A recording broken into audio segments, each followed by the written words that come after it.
Hi, I'm Angie with Dog Guard Out of Sight Fencing, and I assume the reason you're watching this video is that you've recently had an issue with your dog that has had the underground dog fence for a while and is suddenly getting out. There's really just a couple of reasons why a dog would suddenly start crossing. I'm going to try and walk you through those real quickly to get that resolved. So the number one thing you need to do is to go to your garage or to your basement where your transmitter is hanging and make sure that there are two lights on, one for the loop and one for the power. It doesn't matter if they're red or green, they just both need to be lit. If there's no light at the transmitter, then you need to check to be sure that there's power to the outlet that it's plugged in through.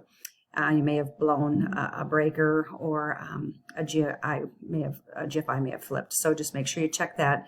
If the lights are on and it's also making a high-pitched squeal, that means that the wire has been severed, or possibly that the wires have been pulled out of the bottom of your surge protector. So check to make sure that the four wires are plugged in snugly to the bottom of the surge protector.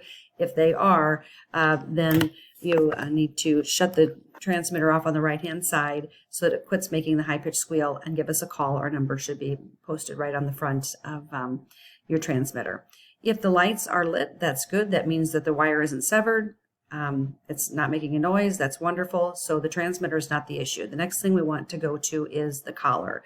When you look at the collar, you need to make sure that you have a battery in. It needs to make sure it's a fresh battery and that it's working. A way to quickly verify that the battery has a charge is to take it out to the transmitter, hold it up against to the transmitter with the Dog Guard trademark logo on the front of it, and hold that right up to the logo on the front of the transmitter, and it should beep. If it beeps nice and loud and clear, then you know that the receiver is working and the battery is fine. The next thing, and probably the most important and most overlooked thing by customers, is the snugness of the collar. The collar can't just be snug. It has to be tight.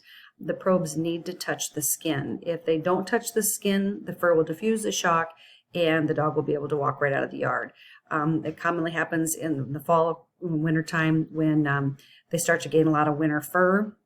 Then if you don't tighten the collar and make sure the probes are touching their neck, then it won't get through. It also happens in the spring when they lose their winter fur and their winter fat. If the collar isn't snugged up, then they can also easily get through because the probes aren't making contact. So what I need you to do is to tighten that collar down so that it's difficult to snap, and put it on the dog. I always say if it's not tight, it's kind of like getting spanked by mom instead of getting spanked by dad. It might get your attention, but it's not going to keep you home on a Saturday night. So make sure the collar is tight. The next thing to do, which is probably not the most fun thing to do, would be to put the collar on the dog and grab the dog by the collar and drag it into the fence. What happens when a dog leaves the yard is their adrenaline's up, and like with us, when our adrenaline's up, we don't feel the pain like we would in a normal situation. So it's important that you drag the dog into the fence, and if they happen to cross the fence another time, you need to drag them back through. If they don't understand that there's punishment both directions, it will continue to happen because they will see it as a game.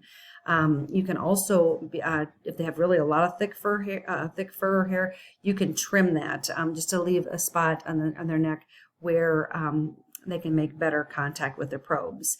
But if you try those things, and if drug the dog in, the lights are on, the battery's good, and you're still having issues with the dog crossing, that is a problem. You need to reach out to us and we will be there to take care of it.